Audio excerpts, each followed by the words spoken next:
The latest episode of Surrounded saw Christian conservative Allie Beth Stuckey debate homosexuality and abortion with 20 liberal Christians. However, there was one moment where Allie failed. You just said that innocent life, every time it's intentionally taken, is wrong, and there are cases in the Bible. David was wrong. I'm telling.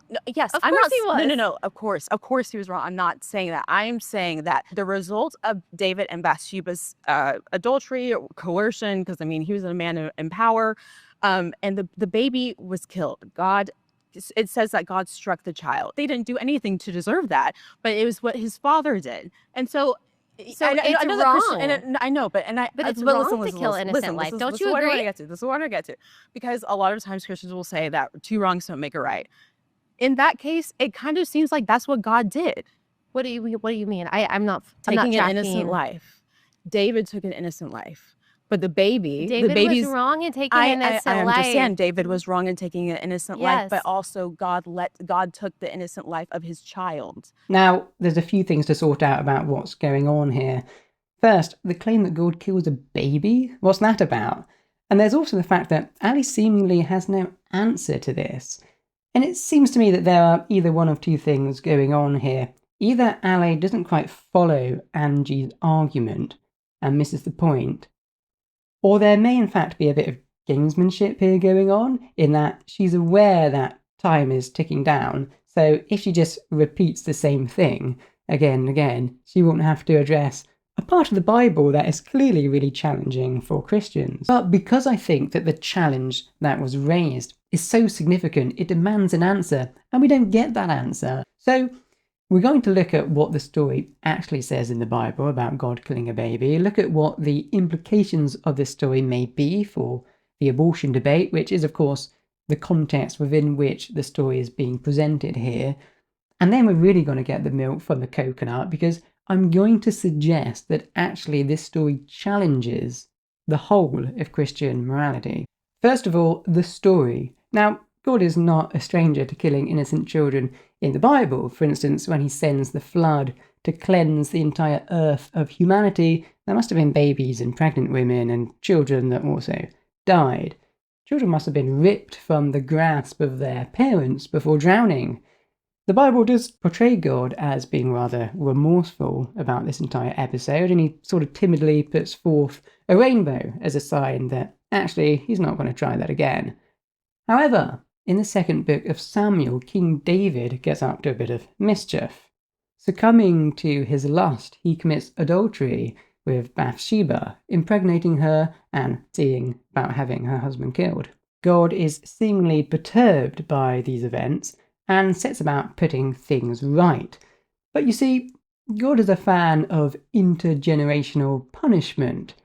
As he says in the Ten Commandments, I, the Lord your God, am a jealous God, punishing children for the iniquity of parents to the third and fourth generation of those who reject me. But if you talk the talk, you must walk the walk. And so God strikes the baby with an illness. Why punish David when you can just punish the baby instead?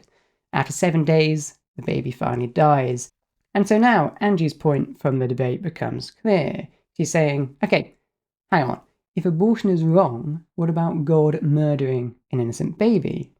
Because Allie's position is this: killing innocents is wrong, babies are innocent, as are the unborn, and therefore abortions are immoral. But God in this story doesn't seem to play by the same rules. Allie does not respond to this, she just insists that what David did was wrong. Now, I don't think anyone here is disputing that. The question is whether what God did was wrong. Unfortunately, we don't get an answer from Allie. What does this really mean for the abortion debate? Well, it might not mean very much at all. A conservative Christian can sort of dig their heels in and say something like, whether God does or does not kill babies doesn't change the fact that abortion is wrong, or invalidate his commandment against killing. God also impregnated an unmarried virgin. That doesn't give us a green light to go and do that as well. However, what this story surely does do is bring into question the entire idea of a morality derived from the Bible. Personally, if I was looking for a morality to follow, a moral code in order to live by, I'm probably not going with the guy killing babies. In fact, I can strike him off the list right away. I would have loved to have got the chance to hear Allie's response to this problem, and I don't want to necessarily anticipate what that response could be, because, like the debaters in the video, I'd risk bringing an argument only to see it disintegrate before my very eyes, but I'm going to give it a go anyway. Seems to me that there are two pathways in which we can take. The first is a rational approach, a sort of logical approach. For example, we could argue as follows. God is omnibenevolent, he is all-loving. Killing babies is immoral, and all-loving God wouldn't do something immoral, therefore God doesn't kill babies. The consequence of this is that the episode, as recorded in the Bible, couldn't really have happened in the way that it implies. That is, maybe God had nothing to do with David's baby's death at all. In fact, we only have the writer of the story, and perhaps Nathan the prophet, say so, that God had anything to do with it anyway. God is never quoted as saying, I'm going to kill your baby. Maybe it's a bit like when a preacher says that this hurricane is sent by God because of homosexuals. They have no evidence for this claim, but, they say it anyway.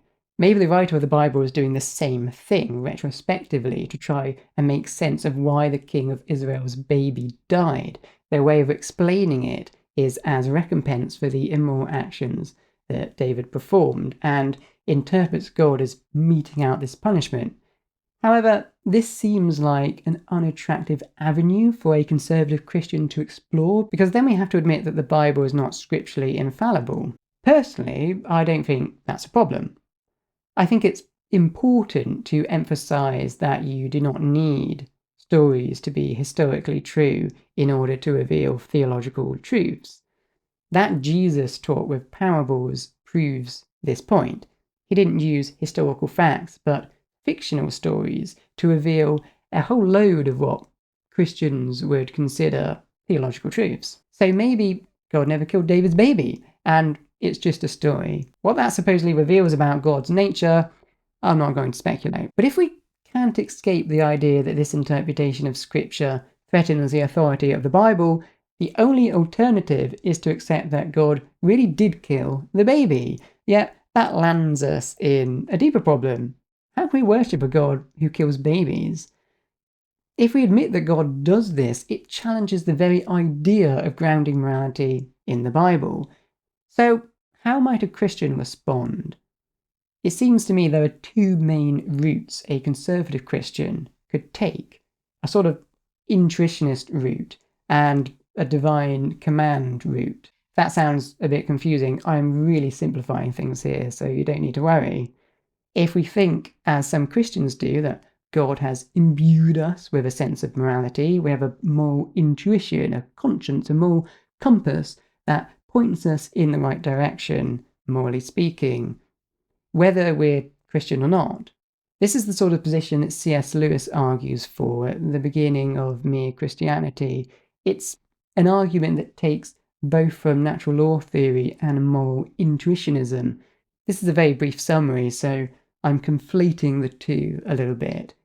It could explain, for a Christian, for instance, how a complete atheist can seemingly have a moral sense. If we think this, then this very moral intuition is surely telling us that God has done something wrong here. I would have huge respect for a Christian who stood up and said, it is because of my God-given morality that I reject God and object to his actions in the Bible.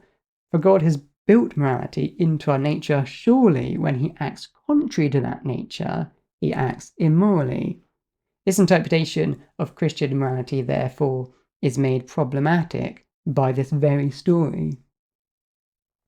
We could instead go for divine command theory.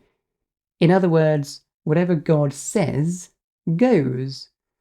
Then we can say that God's infanticide is morally right after all.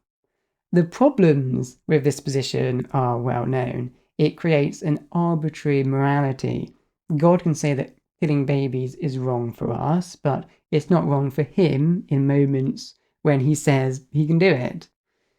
Those that are attracted to this theory tend to think that the only way to make morality objective is through God.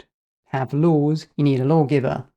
But in doing so, it becomes the very thing it swears to destroy, for it reduces morality to the subjective whims of the divine mind. And while that wouldn't be a problem if God truly was the deification of goodness, this ideal seems entirely incompatible with what God does to David and Bathsheba's baby.